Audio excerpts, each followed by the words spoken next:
Hello everyone, welcome to grade 8 sessions of subject history, and today we are discussing chapter number 10 and the chapter name is the changing world of visual arts. This is your fourth session. तो बच्चों हम लोग grade 8 का subject history discuss कर रहे हैं और इसमें chapter number 10 discuss कर रहे हैं. Chapter का नाम है the changing world of visual arts और ये आपका fourth session है. So let's start with it. तो बच्चों एक बार ब्रीफ रिकैप कर लेते हैं कि लास्ट क्लास में हमने क्या क्या कंप्लीट कर लिया था and after that we will continue with our session. Okay, so in our last class we were talking about the portraits of authority. तो बच्चों अगर हम इंपीरियल आर्ट्स में थर्ड कैटेगरी की बात करते हैं तो उसमें हमने देखा कि थर्ड कैटेगरी था पोर्ट्रेट पेंटिंग्स का और इसमें हमने देखा कि जितने भी ब्रिटिश ऑफिसर्स या ब्रिटिश अथॉरिटीज थे वो अपने पोर्ट्रेट्स बनवाए करते थे और उसकी वजह से बहुत सारे यूरोपियन आर्टिस्ट वो इंडिया में आते थे in order to gain profits. तो यहाँ पर हमने देखा लास्ट सेशन में कि सिर्फ ब्रिटिश अथॉरिटीज ही नहीं बल्कि बहुत सारी इंडियन नवाब्स भी थे जिन्होंने अपने पोर्ट्रेट्स बनवाए थे और इसमें हमने एग्जाम्पल देखा था मोहम्मद अली खान का जिन्होंने दो ट्रैवलिंग आर्टिस्ट थे उनसे अपना पोर्ट्रेट बनवाया था and his portrait was made by George Willison, right. उसके बाद हमने अपना दूसरा कैटेगरी देखा दैट इज पेंटिंग हिस्ट्री. तो बच्चों again another category of imperial art was history paintings. तो इसमें हमने देखा कि जब भी कोई भी इंपॉर्टेंट इवेंट्स होता था रिलेटेड टू ब्रिटिश विक्ट्री या शोइंग ब्रिटिश सुप्रीमेसी तो उसे पेंटिंग्स के थ्रू डिपिक्ट किया जाता था. अगेन इसमें हमने दो एग्जांपल्स देखे थे. मैंने आपको एक पेंटिंग दिखाया था in which Mir Jafar who was then the nawab of Bengal he was welcoming Robert Clive और ये कब हुआ था? ये हुआ था बैटल ऑफ पलासी के बाद.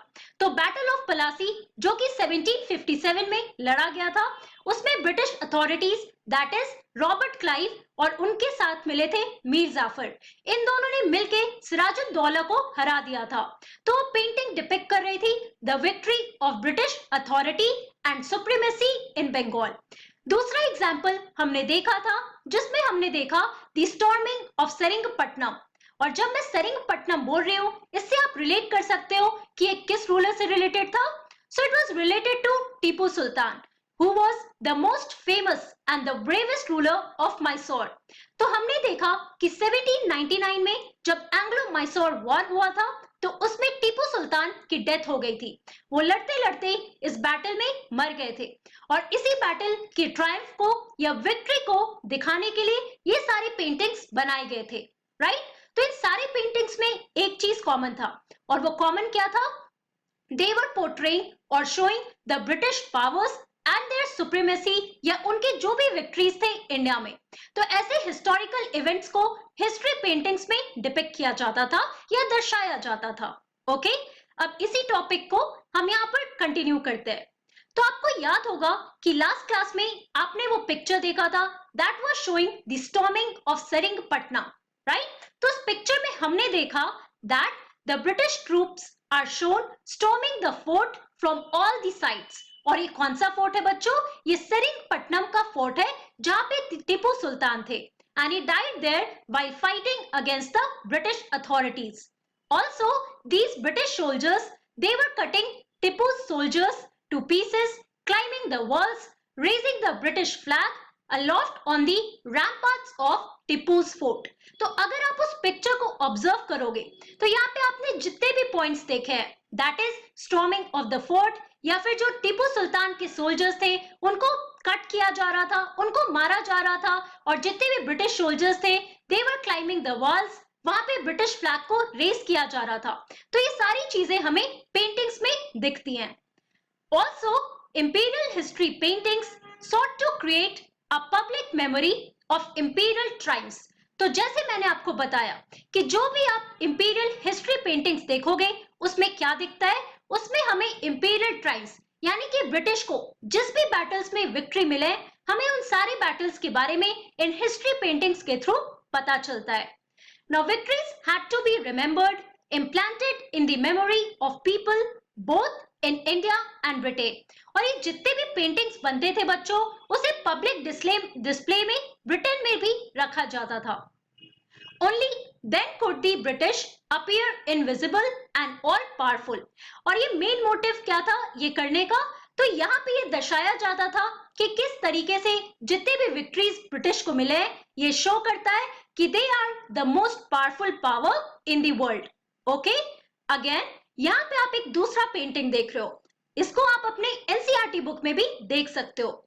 इस पेंटिंग में हमें क्या दिख रहा है? Now this painting is showing the discovery of Tipu Sultan's body, who was dead in 1799। तो यहाँ पे आप इस पिक्चर में गौर करो, यहाँ पे आप देख सकते हो, now Tipu Sultan is lying here and he was discovered, his body was discovered by David Baird। Okay, now he was the British general at that time, जो इस पूरे फाइट को लीड कर रहे थे। तो यहाँ पे आप देख सकते हो कि बहुत सारे इंपॉर्टेंट जो भी यहाँ पे सोल्जर्स थे, ब्रिटिश सोल्जर्स यहाँ पे। अपार्ट फ्रॉम दैट, ये हमें इंपॉर्टेंट है समझना कि किस तरीके से इन पिक्चर्स में इनके जेस्चर्स दिए जाते थे। किसके? तो जो ब्रिटिश ऑफिशियल्स थे। तो जिस तरीके से David bed is standing here, he is showing that he is the victorious one. Okay, तो इन पेंटिंग्स में ये छोटे छोटे पॉइंट्स हमें देखना पड़ेगा, राइट? नाउ अब हम अपने नेक्स्ट टॉपिक की तरफ बढ़ते हैं, that is what happened to court artist. तो बच्चों, जब आपने पढ़ा था अबाउट 18th सेंचुरी, उसमें हमने देखा कि बहुत सारे प्रोविंसेस आने लगे थे या इमर्ज करने लगे थे, चाहे वो अवध के रीजन में हो, बंगाल के रीजन में हो, हैदराबाद में हो या मैसूर में। और हर एक प्रोविंसेस में कोर्ट्स हुआ करते थे, जिसमें जो भी रूलर्स होते थे वो बैठते थे, है ना? और उन पर्टिकुलर कोर्ट्स में कोर्ट आर्टिस्ट भी हुआ करते थे। तो ये जो कोर्ट आर्टिस्ट थे बच्चों, इनका क्या हुआ जब ब्रिटिश हमारे कंट्री में रूल करना शुरू किए? तो let's have a look on that here. So we can see different trends in different courts. तो अगर हम कोर्ट्स की बात करते हैं तो आपको डिफरेंट ट्रेंड्स मिलेंगे हर एक कोर्ट्स में। अगर हम किसी भी पर्टिकुलर या स्पेसिफिक प्रोविंस की बात करते हैं, यहाँ पर हम एग्जाम्पल ले रहे हैं मैसूर का। सो in Mysore, Tipu Sultan not only fought the British on the battlefield but also resisted the cultural traditions associated with them। तो हमें पता है कि सबसे ब्रेवेस्ट एनिमी कौन थे अगर against the British? So it was Tipu Sultan. तो वो सिर्फ बैटलफील्ड में ही नहीं, बल्कि जितने भी कल्चरल ट्रेडिशंस थे जो हमारी कंट्री में कॉलोनियल रूल में आने लगे थे या इंट्रोड्यूस होने लगे थे, टीपू सुल्तान उसके भी अगेंस्ट थे। He continued to encourage local traditions and had the walls of his palace at Seringamapatnam covered with mural paintings that was done by the local artist। तो अगर हम मैसूर के कोर्ट आर्टिस्ट की बात करते हैं तो यहाँ पे आप देखो कि जो लोकल आर्टिस्ट थे बच्चों, वो कैसे पेंटिंग्स बना रहे थे? वो मुरल पेंटिंग्स बना रहे थे। और मुरल पेंटिंग्स का मतलब क्या होता है? तो मुरल पेंटिंग्स का मतलब होता है वॉल पेंटिंग्स। और यहाँ पे आप देखो कि मुरल पेंटिंग्स हमें कहाँ मिलते हैं? तो हमें ये मिलेगा सेरिंगपट्टनम के पैलेस में। तो यहाँ पे टीपू सुल्तान ने लोकल ट्रेडिशंस को एनकरेज किया, डिस्पाइट द फैक्ट कि हमारे कंट्री में कॉलोनियल रूल के under imperial traditions of arts या न्यू स्टाइल्स आने लगे थे, जिसके बारे में हमने अपने प्रीवियस सेशंस में भी पढ़ा। Now this is the example of the मुरल ट्रेडिशन और दी मुरल पेंटिंग्स, जो आप सेरिंगपट्टनम के पैलेस में वहां के वॉल्स पे ये सारी पेंटिंग्स देख सकते हो। Okay, also in the court of Murshidabad. अब ये मुर्शिदाबाद कहाँ था? तो ये बंगाल प्रोविंस में था। ओके, तो बच्चों जब हम मुर्शिदाबाद के कोर्ट की बात करते हैं तो यहाँ पे हमें एक डिफरेंट ट्रेंड मिलता है जो कि मुरल पेंटिंग से डिफरेंट होता है। So here, after defeating Siraj-ud-Dawla, the British had successfully installed their puppet Nawabs on the throne. First Mir Jafar and then Mir Qasim. तो हमने ये पहले भी पढ़ा था कि जैसे ब्रिटिश ने बंगाल में अटैक किया था या फिर बैटल ऑफ पलासी के बाद हुआ क्या था, that Siraj-ud-Dawla he was defeated in the battle of Palasi. और वहां पे जो भी ब्रिटिश ऑफिशियल्स थे या ब्रिटिश अथॉरिटीज थे, उन्होंने पपेट नवाब्स इंस्टॉल किए थे। और ये पपेट नवाब्स कौन थे? तो पहले थे मीर जाफर और दूसरे Mir Qasim. Now, the court at Murshidabad encouraged local miniature artists to absorb the taste and artistic styles of the British. तो हमें दिखता है कि मुर्शिदाबाद में ऑलरेडी ब्रिटिश रूल या कॉलोनियल रूल शुरू हो चुका था, राइट? तो यहाँ पे जो लोकल आर्टिस्ट थे उनको क्या किया गया, उन्हें एंकरेज किया गया कि जो भी टेस्ट या आर्टिस्टिक स्टाइल्स है, जो भी इंपीरियल ट्रेडिशन है, उसको एब्जॉर्ब करने की और वैसे पेंटिंग्स बनाने की कोशिश करे. Now the local miniature artist eight Murshidabad began adopting elements of European realism. तो आप लोगों ने आइडिया ऑफ रियलिज्म के बारे में ऑलरेडी पढ़ा कि जो भी पेंटिंग्स होते थे बच्चों, वो एक बिल्कुल रियल या लाइफ लाइक लगते थे, right? So this was also adopted by the local miniature artist, जो कहां पे थे, तो मुर्शिदाबाद कोर्ट में थे. They use perspective which creates a sense of distance between objects that are near and those are at the distance. तो यहाँ पे आप पिक्चर में ऑब्जर्व करो, ये मुर्शिदाबाद में लोकल आर्टिस्ट के द्वारा बनाया हुआ एक पेंटिंग है. तो इस पिक्चर में आप देखो कि पर्सपेक्टिव्स यूज किए जाने लगे. इसका मतलब क्या होता है कि जो लोग पास में है, राइट, जो नियर डिस्टेंस में है, वो उनका ऑब्जेक्ट या जो भी चीज है बच्चों, वो बड़े साइज में दिखेगा, और जो भी चीजें दूर पे है वो छोटे साइज में दिखती है.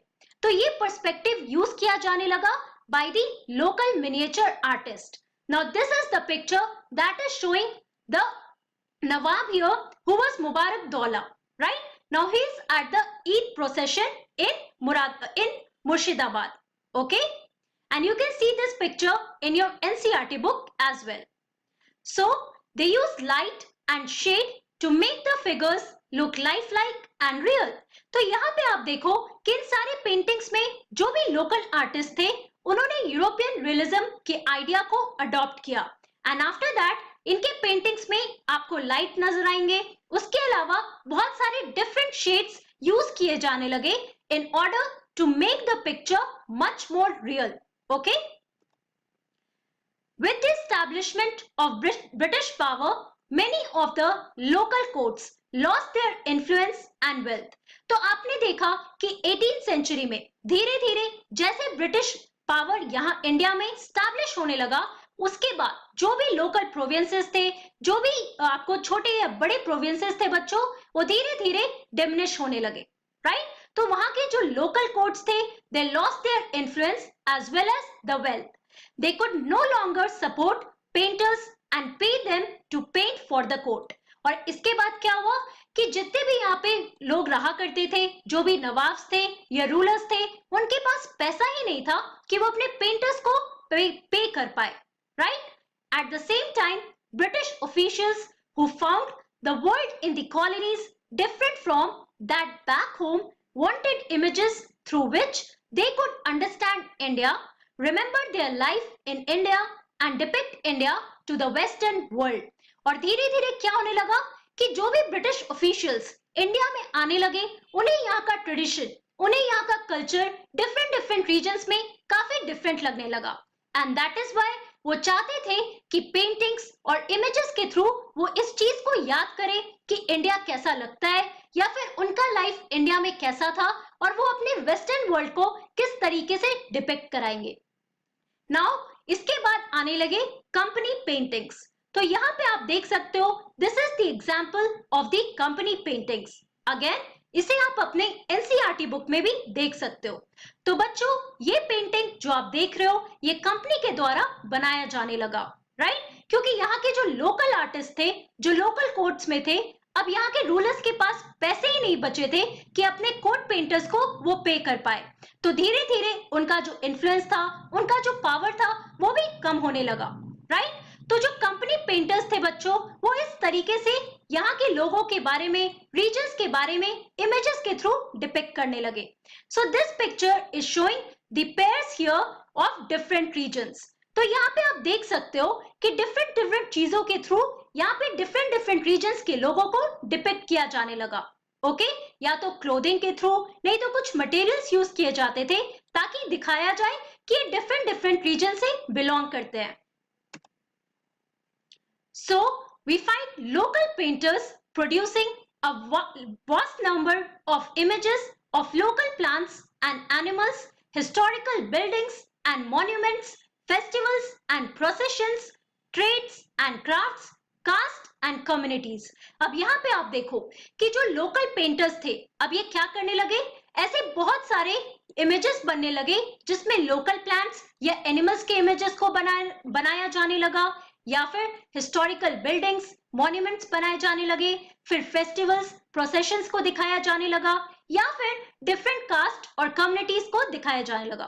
तो यहाँ पे आपको जो मैंने प्रीवियस पिक्चर दिखाया बच्चों, ये कंपनी पेंटिंग है, राइट? और इसमें हम लोग डिफरेंट कम्युनिटीज के लोगों को ऑब्जर्व कर सकते हैं। So these pictures, eagerly collected by the East India Company officials, came to be known as company paintings. तो यहाँ पे आप जो भी पिक्चर्स देख रहे हो बच्चों, ये कंपनी पेंटिंग्स का एग्जाम्पल है, जिसमें आप देखोगे कि डिफरेंट कास्ट या कम्युनिटीज के लोगों को दर्शाया जाने लगा, या फिर ट्रेड्स एंड क्राफ्ट्स को, या फिर बिल्डिंग्स, मॉन्यूमेंट्स, फेस्टिवल्स और प्रोसेशंस को। Okay, and this widely came to be known as company paintings. So please remember the name here. Not all artists, however, were court painters. तो यहाँ पे हमें ये भी पता चलता है कि इंडियन आर्टिस्ट जो थे सारे के सारे कोर्ट पेंटर्स नहीं थे. Not all of them painted for the Nawabs. Now let us see what was happening outside the court. तो यहाँ पे आप देखो कि जो कोर्ट आर्टिस्ट थे वो क्या किए कि यहाँ पे जब ब्रिटिश इन्फ्लुएंस बढ़ने लगा तो उनके हिसाब से जो भी ब्रिटिश टेस्ट या ब्रिटिश स्टाइल्स था बच्चों, उसको एक्सेप्ट करके उस तरीके के इमेजेस या पेंटिंग्स प्रोड्यूस किए जाने लगे. लेकिन कोर्ट के बाहर किस तरीके के इमेजेस प्रोड्यूस हो रहे थे उसके बारे में हम लोग अपने नेक्स्ट क्लास में पढ़ने वाले हैं. तो बच्चों आज की क्लास में हमने क्या पढ़ा? In today's class, we talked about painting history, जिसमें हमने storming of Seringapatam का example देखा. Also, we talked about what happened to court artist. तो जो भी particular local courts में court artist हुआ करते थे, उन्होंने क्या किया उसके बारे में हमने इस पूरे topic में पढ़ा, right? कि जैसे जो रूलर्स थे, लोकल रूलर्स थे प्रोविंसेस में, उनका इन्फ्लुएंस और उनका वेल्थ जैसे जैसे डिमिनिश होने लगा, तो जो भी लोकल आर्टिस्ट थे बच्चों, उनको फोर्स किया गया to accept the British styles and the British images. Okay, तो अब नेक्स्ट क्लास में हम टॉपिक को कंटिन्यू करेंगे. So that's all for today. Thank you very much. Have a nice day.